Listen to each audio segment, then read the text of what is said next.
Hi, welcome back to our channel. In front of me I have OnePlus 15 and in this video I want to show you how to add quick share on this device.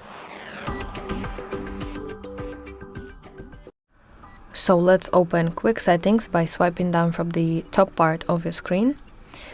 Now you have to find the quick share tile. As you can see here, I have it already, but if you don't have it, let's tap pencil icon in the top part of the screen, which is edit mode.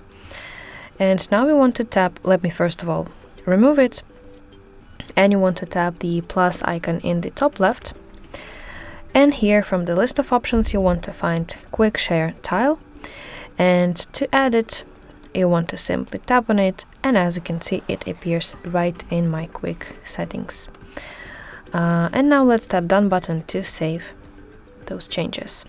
So that's how it works. I really hope that you find this video helpful, and if so, please like this video and subscribe to our channel to see more content like this.